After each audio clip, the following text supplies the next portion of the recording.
Hey, so we're in my office because we have a subject to talk about. Oh my gosh, it is such a subject. So you might have noticed, or you could have hardly not noticed, is the Trump tariffs. And then it's tariff. So obviously it does also impact Wooting as a business, and that's exactly what I'm going to talk about today. What is the Trump tariff in general, and what is the impact on Wooting? And finally, just in general, what are tariffs and how does it work? So you might learn something new. So first of all, what is that Trump tariff thing? Well, it's basically that the United States says we're going to tax all imported goods. Give me all your money and no one gets blasted to smithereens. And we're going to tax it at a very, very high rate in this case, making the product cost for us much higher. And that gives it a lot of consideration if we should actually ship our goods to the United States and for what price we should be selling it. Now that's kind of the short version of it. So what kind of impact does this have on you? Well, first I need to distinguish something very, very clearly is between being a United States customer and being anywhere else in the world customer. So this only applies to customers in the United States. So if you live outside of the United States, all of this doesn't apply to you. It's not something you need to worry about. So if you're a customer in the United States and you have a pre-order from our store and you're still waiting for the shipment, don't worry, we're not going to change the pricing, we're not going to delay the shipment to you, you're still going to receive it as planned or close as planned. You might just notice one small thing, and that is that we might be shipping it from the Netherlands instead of from the United States. I'll get into that, why we're doing that exactly in a moment. The second piece is that we're also not going to make any adjustments to any of the product pricing as long as we can. So then how are we achieving this? Well, the first part is we're making sure that we can have as much as possible stock left in the United States as long as we can. Dude. So we don't need to import anything at these high tariff rates. And we're doing that in two ways. One, thankfully, we already had buffer stock and we collect this just in case we have a higher sale, that we have enough stock available. This should last us for a couple of months. So we don't need to start importing new goods. The second one is before the minimis of $800 is removed on the 2nd of May, we're shipping as much as we can from the Netherlands, our stock in the Netherlands, to the United States to individual customers so we can preserve the stock we have also in the United States. And the last part is we're actively observing all the changes that are happening with the tariffs. And I'll just give a very good example of this. The tariff, so the tax on import, was not too long ago 145%, meaning that if we were importing a $50 product, we'd have to pay $122.50 in total as product cost. That was like a $72.50 extra just in taxes. That would obviously heavily influence what we need to price the product. Now, we don't want to do that, so we're waiting with all our new productions in the factory until there's some change in the tariffs, so then we can start shipping and importing it at a more lower tariff or no tariff at all. Now, thankfully, and this is also the volatility of the situation right now, over the weekend, there was a new announcement. Electronics are exempt of some of the tariffs, and now that 145% tariff has decreased to just 45%. Which is great because that gives us an opportunity to consider if we want to ship some goods and just pay the 45% tariff, yet not make any changes to the pricing. Now, all of this might have still changed all of a sudden throughout this week. We don't know by the time that this video comes out. I'm recording it on the Sunday. Maybe when it comes out, something changed and we need to make a different decision. Things change. But the strategy stays the same. We're closely observing the situation, holding off on any price changes, holding off on any shipments, and observing the situation, making decisions as we go forward. But for you, in the United States, as a customer, we're trying to minimize the impact on you as long as we can until this whole stuff blows over, hopefully. Now, you might only notice one thing though, is that some items might not be in stock because we don't have it in stock in the US anymore, and we might not be able to ship from the Netherlands at the moment. One of the examples of this is the Optimum case.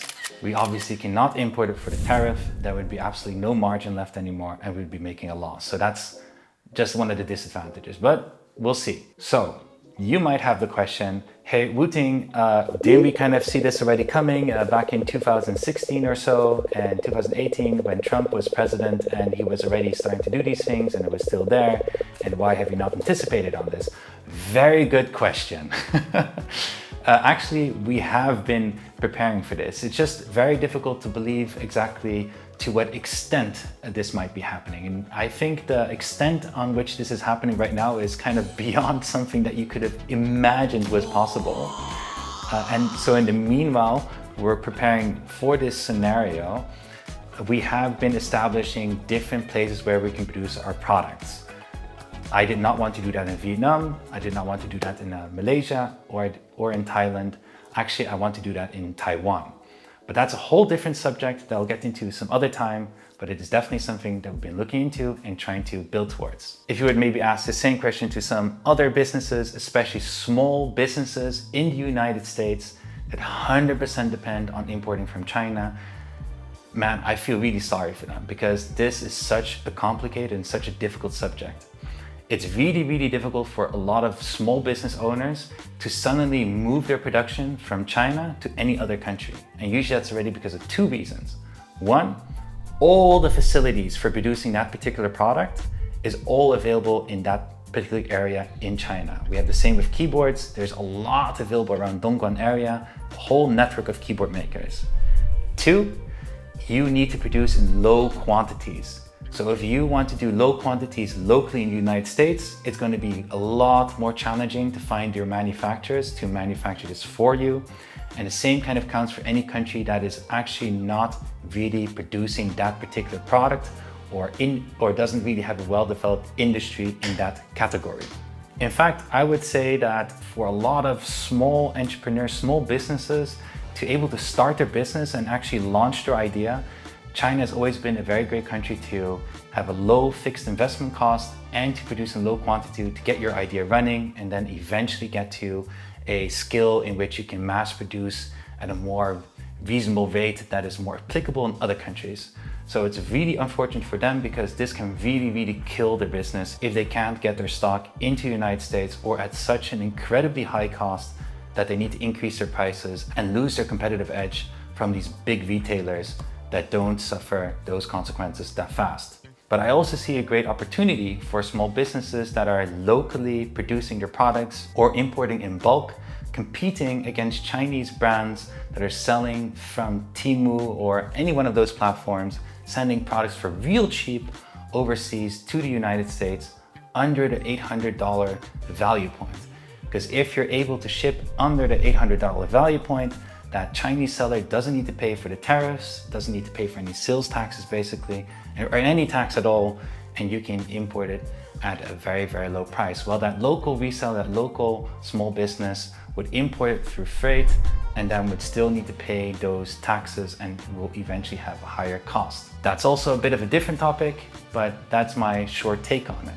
So now for the last part of this video, you might be asking yourself, oh my God, Calder, what the hell are you talking about? $800 de minimis? Tariff? Tax on import? What is this? So stick around if you want to learn more about that. Otherwise, that was a complete update. So let me explain a bit about these tariffs. So what is a tariff? So a tariff is basically a tax on imported goods. Now, this particular case in the United States, they'll say we have an import tariff of, let's say, 50%. That means that all the goods that come in are going to be taxed at 50%. So if I have a product of $50, the custom borders will stop that product and say, okay, well, it's worth $50. 50% of that value you have to pay in taxes to us. That's $25. So then you pay $25 to the custom borders, they'll release a shipment to you, you have your shipment. But it also means that your product cost is not just $50 anymore, now it is $75. So that increases the cost of the product. Now you might be asking a question, well, how do they determine to apply the tariff or not? Well, they apply the tariff based on two different layers. There's one layer, which is the product category, and the product category has been categorized, you could say internationally agreed upon with a harmonized system code. Now, it's also called HS code, and it basically categorizes all products that exist in the world into a number system and generalizes it a bit. So in that way, when a product comes in, custom borders will inspect the product and then decide, hey, this is part of this HS code. Reality is usually that you as a shipper will say, hey, this is part of this HS code, and custom board is going to say, well, is it really that HS code? Because it's very important that it's categorized as the right HS code, because one product category could have a very high tariff tax of, let's say, that 50%, while another product category could have a much lower tariff tax of, let's say, 20%. So finding the right HS code for your product is very, very important also for lowering down cost. The second layer is country of origin. This basically means not just, oh, where did it ship from? No, it means where was the last piece of production or last piece of value adding of the product take place. This is the whole like made in China, made in India, made in the Netherlands, made in whichever country. If let's say we have a factory in the Netherlands and we assemble the product there, then we can attach this made in the Netherlands there. It was the last part where we added value, and then we can start shipping it to the United States and it'll take a look at the product. Made in the Netherlands. Okay, do we have a tariff for made in the Netherlands? We do not. Okay, then it can go through. Now with these Trump tariffs, they'll say in this case, well, if it says made in China, we have that super high 145% tariff. And it doesn't matter if I ship it from China, I ship it from the Netherlands, I ship it from Denmark, Germany, as long as it's made in China, it's going to apply that 145% tariff tax. Now you might be a smartass and think, hey, you know what? Why don't you just send it to the Netherlands, sticker something on the box and say that that was the last value adding step in the whole process and that added 20 cents extra to the cost, and then you can just throw a made in the Netherlands label on there. Well, that's a great idea, but you're not the first one to think of that, and it doesn't work like that. So a lot of countries will have certain rules about what does it need to comply with before you are allowed to put a made in X country. So one of those rules could be, for example, when you have your bill of materials, which is the cost of all the parts that are inside the product, at least 40% of that cost must be accounted for in that country. So that would mean I could take a product that is relatively cheap to make in China, I can send it to the Netherlands and then pay them very, very expensive labor to put the product together that accounts for more than 40% of the product cost and say it's made in the Netherlands. Doesn't exactly work like that, but it's just a very extreme example of ways you would play around with it. In either case, with custom borders, when they get a product in, they'll sometimes question if it was actually made in a country, and then they're going to start an investigation. And that investigation doesn't really depend on, hey, that made in that country, did it comply with the rules of that country? No. So in this example, the United States, they will also have some rules about what does it need to comply with before you are allowed to say it was made in that country. And they do this also specifically to prevent people like me that say, hey, let me just pay some really expensive labor in the Netherlands so I can just say it's made in the Netherlands and we're done. They will maybe find out that, hey, you know what? The materials themselves do not account at all for anything made in the Netherlands. It doesn't count. It's actually made in China. That is what we call country of origin or COO based tariffs. Now for the last part, the $800 minimis ruling. So this is very simple. You can imagine if you're custom borders and you get millions of shipments coming in, you don't want to check literally every one of those shipments, right? You don't have the system in place. It's very complicated. So you're going to simplify a couple of things. In this case, what they're saying is that if the parcel shipment value is under the $800, then it doesn't need to go through formal customs where they're going to check every line inside on country of origin and HS code, and then be taxing you the tariff and whatever other tax that might be applicable on import.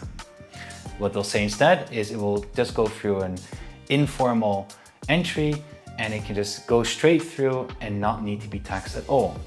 Now, this is great administratively speaking because it makes it very easy for custom borders. It makes it also great for customers in the United States, but actually it's not so great for the domestic market. And there are two reasons for that.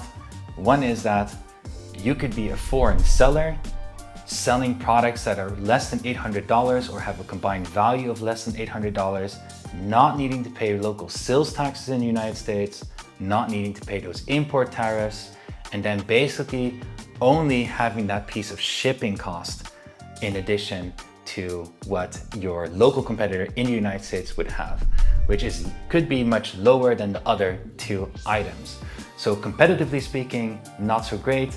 And what you also get is you have a whole bunch of sellers that might be cheating and putting a lower invoice value on there and basically cheating the system. Now, that $800 de minimis is going to disappear on the 2nd of May, meaning that everything that comes into the United States is going to have to go through that formal entry, which includes all those tariff taxes we've been talking about. And that will make it incredibly challenging for custom borders, but also changes the playing field in the United States. Now, I hope you've learned something new here. That was it for this update. I'll see you in the next one. Bye-bye.